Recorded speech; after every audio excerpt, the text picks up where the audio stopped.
Assalamualaikum warahmatullahi wabarakatuh. Salam sejahtera bagi kita semua.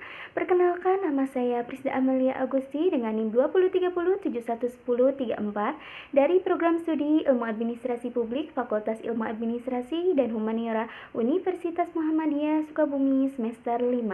Di sini saya akan menjelaskan tentang analisis kebijakan publik.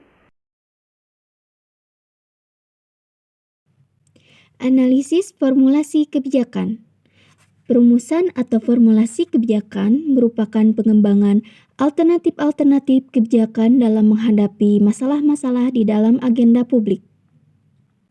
Formulasi kebijakan terjadi di dalam birokrasi pemerintah, kantor kelompok-kelompok kepentingan, ruang komite legislatif, pertemuan komisi khusus, dan organisasi perencana kebijakan atau dikenal juga sebagai think tank. Proses perumusan kebijakan tidak mengikuti aturan-aturan yang definitif. Proses perumusan kebijakan tidak mengikuti aturan-aturan yang definitif karena masalah kebijakan itu sendiri sedemikian kompleks. Karena itu, perumusan kebijakan merupakan tahapan paling kritis dalam proses pembuatan kebijakan. Menurut Dan, dalam keadaan di mana data tidak memadai atau tidak tersedia, seperti kebanyakan di negara-negara berkembang, maka para perumus kebijakan terpaksa menyandarkan diri sepenuhnya pada dugaan-dugaan, naluri, harapan ideologis, atau prasangka-prasangka. Sebaliknya, tersedianya seperangkat data yang akurat dan dapat diandalkan seperti di negara-negara maju, terbukti telah meningkat kemampuan para perencana untuk merumuskan sejumlah pilihan alternatif yang benar-benar jitu, menurut Abdul Wahab 1997. Dalam perumusan kebijakan, kemampuan untuk mengenali perbedaan antara situasi problematis, masalah kebijakan dan isu kebijakan sangat penting guna memahami berbagai cara bagaimana pengalaman sehari-hari diterjemahkan ke dalam ketidaksepakatan mengenai arah tindakan pemerintah baik yang aktual maupun potensial. Rumusan masalah sangat dipengaruhi oleh asumsi-asumsi dari para pelaku kebijakan, anggota parlemen, administrator, pelaku bisnis, dan kelompok-kelompok konsumen sebagai alat dalam memahami situasi problematis. Jadi, proses perumusan kebijakan dapat dipahami sebagai proses pembuatan suatu kebijakan publik. Proses yang dimaksud adalah proses transformasi atau perubahan input menjadi output. Formulasi kebijakan menurut Thomas merupakan usaha pemerintah melakukan intervensi terhadap kehidupan publik sebagai solusi terhadap setiap permasalahan di masyarakat. Intervensi yang dilakukan dapat memaksa publik karena pemerintah diberi kewenangan otoratif. Adapun tahapan formulasi kebijakan menurut Winarno, yaitu agenda kebijakan, pemilihan alternatif kebijakan untuk memecahkan masalah, dan tahap penetapan kebijakan. Berikut 14 macam model formulasi kebijakan menurut Nugroho dalam bukunya Public Policy, yaitu A. Model kelembagaan, B.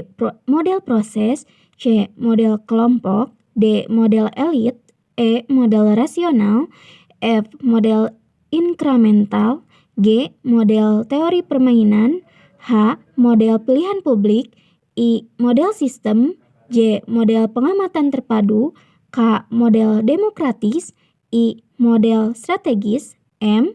Model deliberatif, N. Model tong sampah. Adapun asumsi-asumsi tentang formulasi yaitu yang pertama, tidak terbatasnya hanya dilakukan oleh satu faktor. 2. Sering tidak diawali dengan rumusan permasalahan yang jelas. 3. Tidak dimonopoli oleh suatu institusi pemerintah. 4. Formulasi dan reformulasi dapat terjadi secara terus-menerus dalam jangka panjang. Dan yang kelima, karena bersifat kompetensi antar aktor, maka formulasi menimbulkan situasi ada yang kalah dan menang. Tipe-tipe formulasi yang pertama, rutin, yang kedua, analogi, yang ketiga, kreatif. Yang melakukan formulasi kebijakan publik yang pertama ada aktor atau lembaga di dalam pemerintah, dan yang kedua, aktor atau lembaga di luar pemerintah. Adapun model formulasi yang pertama rasional, yang kedua inkremental atau tambal sulam, berdasarkan kebijakan atau keputusan yang sudah ada di kemudian, diperbaiki atau disempurnakan untuk memecahkan masalah yang baru tersebut. Dan yang terakhir ada model sistem. Implementasi kebijakan. Implementasi kebijakan publik merupakan proses kegiatan yang dilakukan setelah kebijakan ditetapkan dan disetujui. Kegiatan ini terletak di antara perumusan kebijakan dan evaluasi kebijakan. Fungsi implementasi kebijakan yaitu untuk membentuk suatu hubungan yang memungkinkan tujuan atau sasaran kebijakan negara diwujudkan sebagai suatu tempat outcome. Faktor-faktor pendukung implementasi. Yang pertama, kondisi eksternal yang dihadapi oleh badan atau instansi pelaksana tidak akan mengalami gangguan atau kendala yang serius. Hambatan-hambatan tersebut mungkin sifatnya fisik, politis, dan sebagainya. 2. Kebijaksanaan yang akan diimplementasikan didasarkan oleh suatu hubungan kausalitas. 3. Pihak-pihak yang memiliki wewenang kekuasaan dapat menuntut dan memanfaatkan kepatuhan yang sempurna. Faktor penghambat implementasi kebijakan. Yang pertama, isi kebijakan. Implementasi kebijakan gagal karena masih samarnya isi kebijakan. Maksudnya, apa yang menjadi tujuan tidak cukup terperinci. 2. Informasi implementasi kebijakan publik mengasumsikan bahwa para pemegang peran yang terlibat langsung mempunyai informasi yang perlu atau sangat berkaitan untuk memainkan perannya dengan baik. 3. Dukungan pelaksanaan suatu kebijakan publik akan sangat sulit apabila pada pengimplementasiannya tidak cukup dukungan untuk pelaksanaan kebijakan tersebut.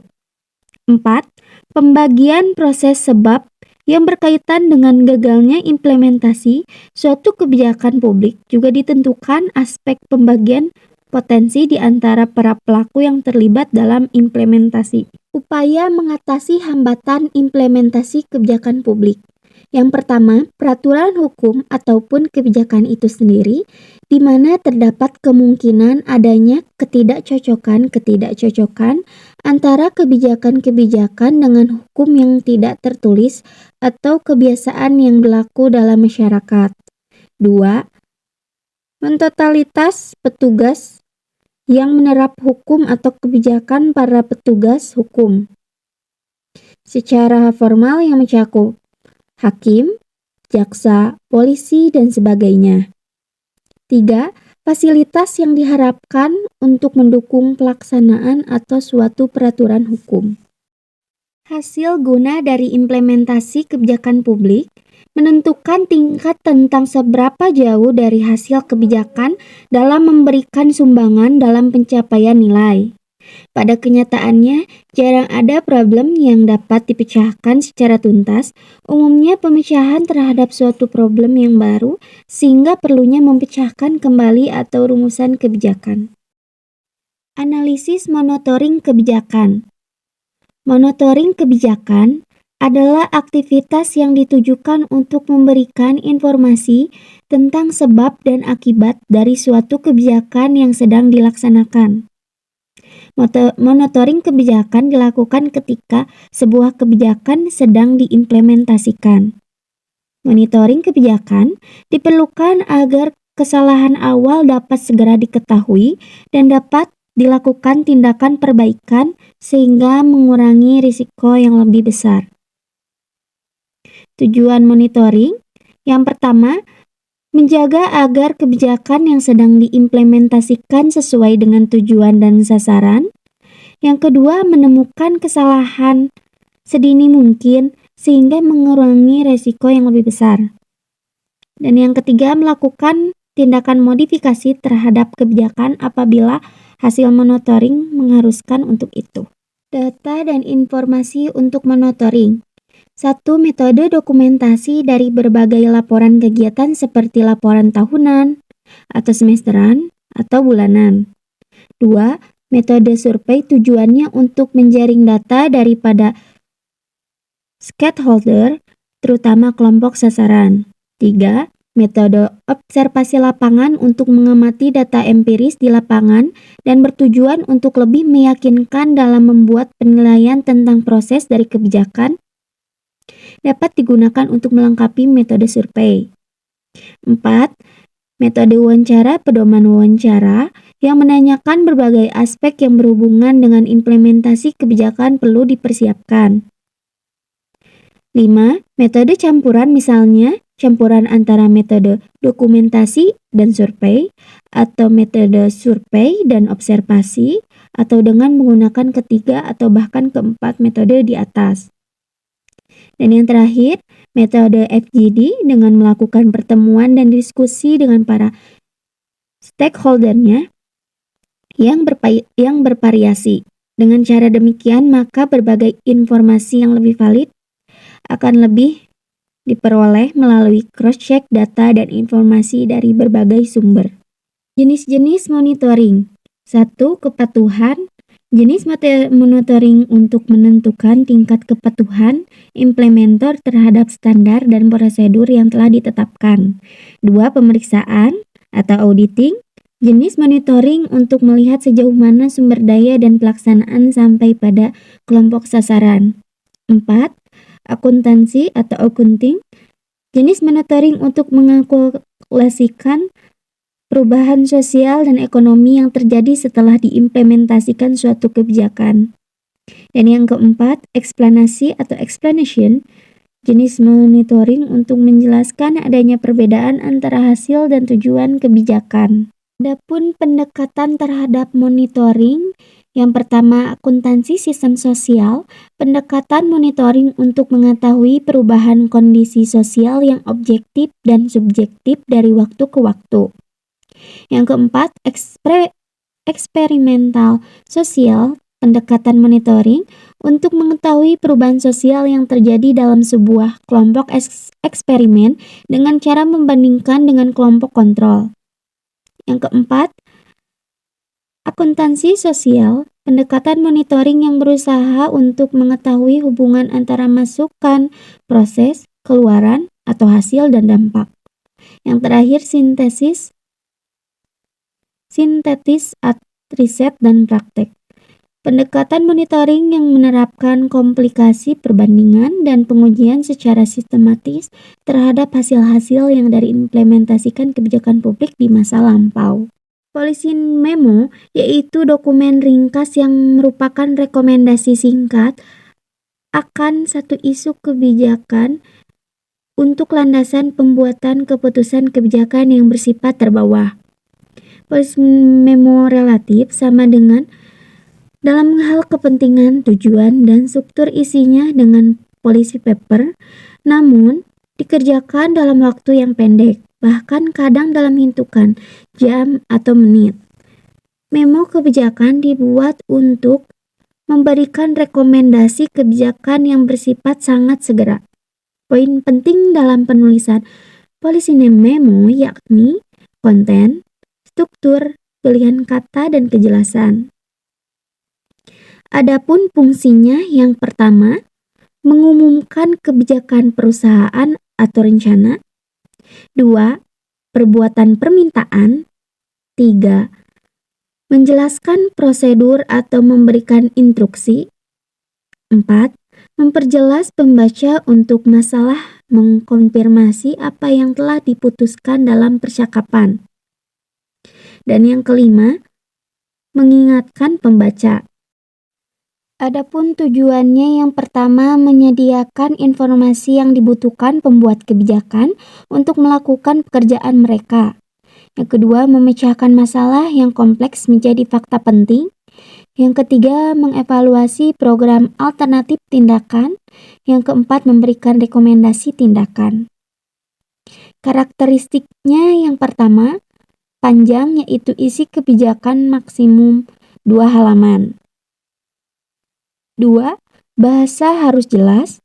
3. Metodologi, jangan membuat penelitian primer. 4. Audiens pembuat kebijakan. 5. Fokus pesan kebijakan untuk stakeholder. 6. Konteks isu, tujuan advokasi dan lobby. Adapun isinya, yang pertama pendahuluan maksimum 10 baris. 2. Isi kebijakan yang diangkat maksimal 10 baris. 3. Alternatif kebijakan dapat mempertimbangkan 3 alternatif, yaitu status quo, perubahan kecil, perubahan mendasar. Strukturnya yang pertama, header, to, from, that, subject. 2. Ringkasan. 3. Latar belakang dan konteks. 4. Rekomendasi dan alternatif. 5. Batasan dan tantangan. Dan yang keenam, kesimpulan. Adapun beberapa hal yang perlu diperhatikan dalam pembuatan policy memo, yang pertama konten, 2 struktur, 3 pilihan kata, dan yang terakhir kejelasan. Policy brief. Berdasarkan Peraturan Menteri Dalam Negeri Nomor 17 Tahun 2016 tentang pedoman penelitian dan pengembangan di Kementerian Dalam Negeri dan Pemerintahan Daerah, Policy Brief merupakan suatu media yang menguraikan dasar rasional dalam pemilihan sebuah alternatif kebijakan tertentu atau rangkaian tindakan dalam sebuah kebijakan saat ini.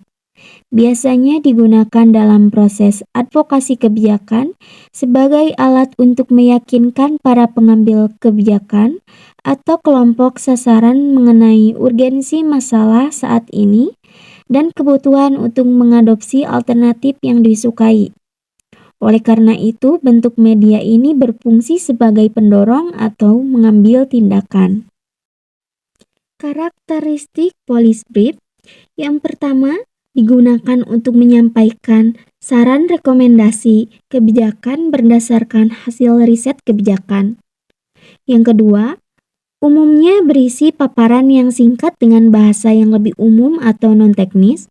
Dan yang terakhir, berfungsi sebagai jembatan antara peneliti atau analisis kebijakan dengan pengambilan kebijakan yang berupaya menjelaskan dan meyakinkan urgensi isu terkait. Tujuan utamanya, yang pertama sebagai media untuk eksplorasi dan advokasi. Kedua, policy brief sebagai media eksplorasi. Ikut 8 komponen yang dapat menjadi pedoman dalam penyusunan sebuah brief, yaitu yang pertama, eksekutif summary. Yang kedua, pernyataan isu atau masalah. Ketiga, latar belakang masalah. Keempat, pre-existing policy. 5. Pilihan kebijakan. 6. Keuntungan dan kelemahan. 7. Rekomendasi. 8. Search, consult, all recommended. Adapun kelebihannya, yang pertama ringkas, sederhana, tampil menarik, banyak gambar sehingga tidak perlu berpikir. 2. Bisa segera dibuat tanpa menunggu hasil riset sehingga bisa disampaikan pada saat yang tepat. 3. Dirancang secara spesifik memenuhi kebutuhan informasi dari policymaker tertentu. Orientasi pada pengguna sangat kuat. 5. Bisa menggambarkan logika kebijakan secara mudah. Dan yang terakhir, sistematika penulisan policy brief. Berdasarkan Permendagri Nomor 17 Tahun 2016 dan Peraturan LAN Nomor 28 Tahun 2017 tentang beberapa komponen dalam penyusunan policy brief, yaitu yang pertama ringkasan, yang kedua pernyataan, isu atau masalah. Yang ketiga, latar belakang masalah. Keempat, pre-existing policy. Kelima, pilihan kebijakan. Dan yang terakhir, keuntungan atau kelemahan. Adapun fungsi police brief, yang pertama fungsi advokasi, yaitu memberikan pilihan terhadap sebuah solusi. Dengan fungsi ini dapat menjawab pertanyaan mengapa harus memilih kebijakan tersebut. Dan yang kedua, fungsi eksplorasi, memberikan informasi mendalam tentang hal-hal yang perlu dipersiapkan atau dilakukan jika suatu kebijakan dipilih, sehingga fungsi ini menjawab apakah jenis dan berapa banyak sumber daya yang dibutuhkan untuk menjalankan suatu kebijakan. Ciri-ciri penelitian kebijakan. Yang pertama, penelitian kebijakan memerlukan pemikiran yang intensif, kerja keras, dan kapasitas dalam merumuskan masalah dalam kerangka masalah kebijakan yang jelas, terbatas, ataupun terfokus. Yang kedua, bersifat aplikatif, praktis, karena penelitian ini lebih mendahulukan tindakan nyata dalam menciptakan perubahan menuju ke arah yang lebih baik. 3. Lebih terfokus pada tindakan-tindakan yang nyata sebagai usaha untuk menemukan solusi terhadap masalah-masalah fundamental. 4. Penelitian ini harus dilakukan dengan cepat, tepat, dan akurat karena permasalahan yang timbul dalam masyarakat memerlukan solusi yang cepat atau segera ditangani. Terakhir, dalam penelitian ini terdapat banyak keragaman seperti deskriptif, analisis, hubungan kausal, dan eksplanasi, sehingga penelitian kebijakan juga bisa menggunakan berbagai pendekatan, jenis, atau strategi penelitian. Adapun langkah-langkahnya menurut Putra dalam Dukeshire dan Thurlow, langkah-langkah penelitian kebijakan yakni 1. Melakukan identifikasi terhadap isu-isu kebijakan utama dan berbagai kemungkinan. 2. Merumuskan masalah. 3. Menyusun rencana aksi terhadap pengimplementasian kebijakan. Yang keempat, melakukan mentoring dan evaluasi.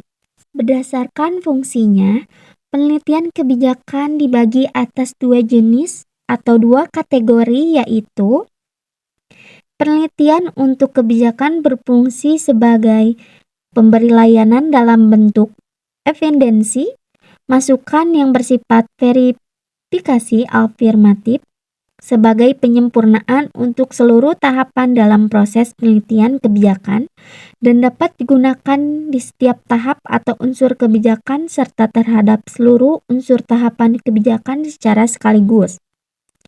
Kedua, penelitian tentang kebijakan berfungsi untuk memberikan kritik berupa perspektif alternatif bersifat falsifikasi atau kritik konstruktif terhadap peningkatan kualitas kebijakan melalui perumusan kebijakan maupun unsur kebijakan secara sekaligus.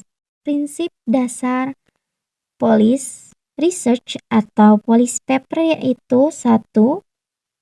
Policy research memiliki sense yang berbeda dibanding penelitian pada umumnya. Policy research harus dikuatkan di policy problem. Policy problem sendiri dapat dirumuskan dengan baik jika sudah ada informasi pendahuluan terkait dengan isu atau variabel yang akan dikaji. 2. Kegagalan merumuskan policy problem akan menjadi hasil analisis dan rekomendasi dalam paper atau laporan peneliti tidak dapat mengatasi masalah.